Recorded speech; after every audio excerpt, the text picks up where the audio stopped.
Welcome to our channel. Friends, ಈ ಬಾರಿ RCB women's ತಂಡ IPL ವುಮೆನ್ಸ್ ಟ್ರೋಫಿಯನ್ನು ಗೆಲ್ಲುತ್ತಾ? ಇದರ ಬಗ್ಗೆ ನಿಮ್ಮ ಅನಿಸಿಕೆ ಏನು?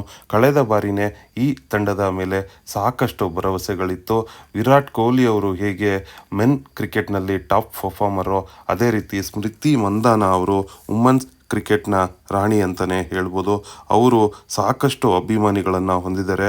ಹಾಗಾಗಿ ಕಳೆದ ಬಾರಿ ಕೂಡ RCB ತಂಡ ಕಪ್ಪನ್ನು ಗೆಲ್ಲುತ್ತೆ ಅನ್ನುವಂಥ ಸಾಕಷ್ಟು ಭರವಸೆಗಳಿತ್ತು.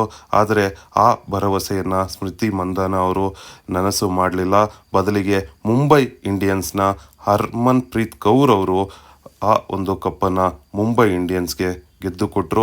ಸೊ ಮುಂಬೈ ಇಂಡಿಯನ್ಸ್ ತಂಡ ಕೇವಲ ಮೆನ್ಸ್ IPLನಲ್ಲಿ ಮಾತ್ರ ಅಲ್ಲದೆ ವುಮೆನ್ಸ್ IPLನಲ್ಲಿ ಕೂಡ ಒಂದು IPL ಟೈಟಲನ್ನು ಗೆದ್ದು ಬೀಗಿತ್ತು. ಸೊ ಈಗ ಅದರ ಬಗ್ಗೆ ನಿಮ್ಮ ಅನಿಸಿಕೆ ಏನು ಅನ್ನೋದನ್ನು ತಿಳಿಸಿ.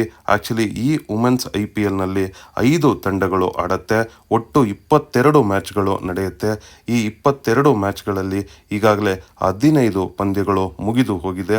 15 ಪಂದ್ಯಗಳು ಮುಗಿದ ನಂತರ ನಾವು ಪಾಯಿಂಟ್ಸ್ ಟೇಬಲನ್ನು ನೋಡಿದ್ರೆ, ಪಾಯಿಂಟ್ಸ್ ಟೇಬಲ್ನಲ್ಲಿ ಮೊದಲ ಸ್ಥಾನದಲ್ಲಿ ಡೆಲ್ಲಿ ಕ್ಯಾಪಿಟಲ್ಸ್ ಇದ್ದರೆ, ಎರಡನೇ ಸ್ಥಾನದಲ್ಲಿ ಮುಂಬೈ ಇಂಡಿಯನ್ಸ್ ಇದೆ, ಹಾಗೂ ಮೂರನೇ ಸ್ಥಾನದಲ್ಲಿ RCB ತಂಡ ಇದೆ. ಫ್ರೆಂಡ್ಸ್, RCB ತಂಡ ಸದ್ಯದ ಮಟ್ಟಿಗೆ 3 ಪಂದ್ಯಗಳನ್ನು ಗೆದ್ದು 6 ಅಂಕಗಳೊಂದಿಗೆ ಮೂರನೇ ಸ್ಥಾನದಲ್ಲಿದೆ. ಡೆಲ್ಲಿ ಕ್ಯಾಪಿಟಲ್ಸ್ ಮತ್ತು ಮುಂಬೈ ಇಂಡಿಯನ್ಸ್ 8 ಅಂಕಗಳೊಂದಿಗೆ ಮೊದಲ ಮತ್ತು ಎರಡನೇ ಸ್ಥಾನದಲ್ಲಿ ಇದೆ. ಸೊ RCB ಮುಂದಿನ ಪಂದ್ಯವನ್ನು ಗೆದ್ದರೆ ಅದು ಕೂಡ ಮೊದಲನೇ ಸ್ಥಾನಕ್ಕೆ ಹೋಗುವಂಥ ಸಾಧ್ಯತೆಗಳಿದೆ. ಹಾಗಾಗಿ ನೋಡಬೇಕು RCB ಅವರು ಯಾವ ರೀತಿ ಆಡ್ತಾರೆ. ಯಾಕಂದರೆ ಮೊದಲನೇ ಸ್ಥಾನವನ್ನು ಪಡೆಯುವಂಥ ತಂಡಕ್ಕೆ ಕಪ್ಪನ್ನು ಗೆಲ್ಲೋ ಉತ್ತಮ ಅವಕಾಶಗಳು ಇರುತ್ತೆ. ಹಾಗೆ ಆರೆಂಜ್ ಕ್ಯಾಪ್ ಏನಿದೆ ಅದು ಕೂಡ ತುಂಬ ಮುಖ್ಯ ಆಗುತ್ತೆ. ಮೆಗ್ ಲ್ಯಾನಿಂಗ್ ಅವರು 6 ಮ್ಯಾಚ್ಗಳಿಂದ 261 ರನ್ಗಳನ್ನು ಪಡೆದು ಸದ್ಯದ ಮಟ್ಟಿಗೆ ಆರೆಂಜ್ ಕ್ಯಾಪ್ನಲ್ಲಿ ಡೆಲ್ಲಿ ಕ್ಯಾಪಿಟಲ್ಸ್ಗೆ ಆಡ್ತಾರೆ ಇವರು. ಸೊ ಅವರು ಸದ್ಯದ ಮಟ್ಟಿಗೆ ಲೀಡಿಂಗಲ್ಲಿ ಇದ್ದಾರೆ. ಹಾಗೆ ಪರ್ಪಲ್ ಕ್ಯಾಪ್ ಕೂಡ ಜಸ್ ಜಾನ್ಸನ್ 4 ಮ್ಯಾಚ್ಗಳಿಂದ 10 ವಿಕೆಟ್ಗಳನ್ನು ಪಡೆದು ಅವರು ಸದ್ಯಕ್ಕೆ ಪರ್ಪಲ್ ಕ್ಯಾಪ್ನಲ್ಲಿ ಲೀಡಿಂಗ್ನಲ್ಲಿ ಇದ್ದಾರೆ. ಸ್ಮೃತಿ ಮಂದಾನ ಅವರು ಕೂಡ ಅತಿ ಹೆಚ್ಚು ರನ್ಗಳನ್ನು ಈ ಸೀಸನ್ನಲ್ಲಿ ಗಳಿಸಿದ್ದಾರೆ ಅಂತಲೇ ಹೇಳ್ಬೋದು. ಸ್ಮೃತಿ ಮಂದಾನ ಅವರು ಈ ಪರ್ಟಿಕ್ಯುಲರ್ ಸೀಸನ್ನಲ್ಲಿ ಅತ್ಯುತ್ತಮ ಪ್ರದರ್ಶನವನ್ನು ನೀಡಿದ್ದಾರೆ. ಆದರೆ ಆ ಪ್ರದರ್ಶನ ತಂಡದ ಗೆಲುವಿಗೆ ಕಾರಣವಾಗಬೇಕು. ಈಗಾಗಲೇ RCB ಕೂಡ ಸಾಕಷ್ಟು ಒಂದು ಪಂದ್ಯಗಳನ್ನು ಗೆದ್ದಿದೆ. ಹಾಗೆ ಸಿಂಟೆಕ್ಸ್ ಸಿಕ್ಸಸ್ ಅನ್ನುವಂಥ ಒಂದು ಅವಾರ್ಡು ಶಫಾಲಿ ವರ್ಮಾ ಅವರಿಗೆ ಸದ್ಯಕ್ಕೆ ಅವರು ಲೀಡಿಂಗಲ್ಲಿದ್ದಾರೆ. 6 ಮ್ಯಾಚ್ಗಳಿಂದ 171 ರನ್ಗಳನ್ನು ಹೊಡೆದಿದ್ದಾರೆ. ಅವರು 11 ಸಿಕ್ಸ್ಗಳನ್ನು ಕೂಡ ಬಾರಿಸಿದ್ದಾರೆ ಶಫಾಲಿ ವರ್ಮಾ ಅವರು. ಸೊ ಶಫಾಲಿ ವರ್ಮಾ ಅವರು ಅತ್ಯುತ್ತಮ ಪ್ಲೇಯರ್, ಅದರಲ್ಲಿ 2 ಮಾತಿಲ್ಲ.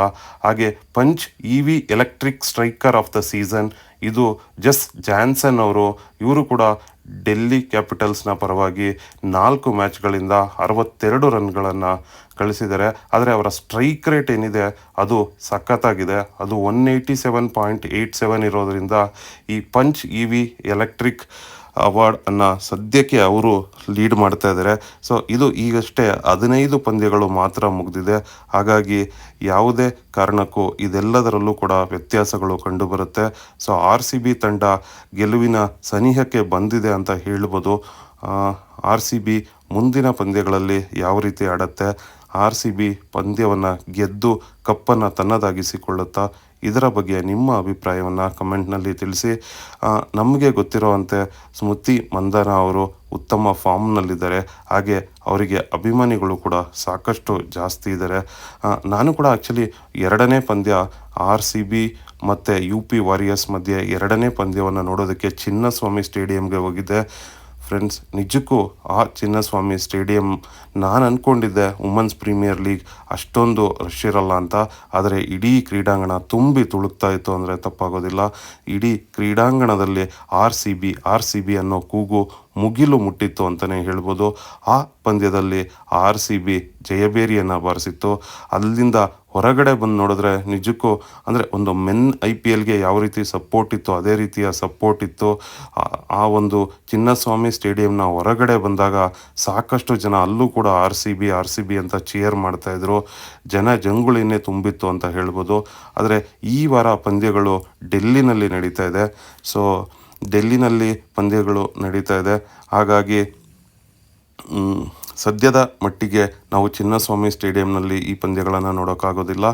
ಆದರೆ ಏನು ಒಂದು RCB ತಂಡ ಈ ಒಂದು ಪರ್ಫಾರ್ಮೆನ್ಸನ್ನು ಮುಂದುವರಿಸಿದ್ರೆ ತುಂಬ ಚೆನ್ನಾಗಿರುತ್ತೆ.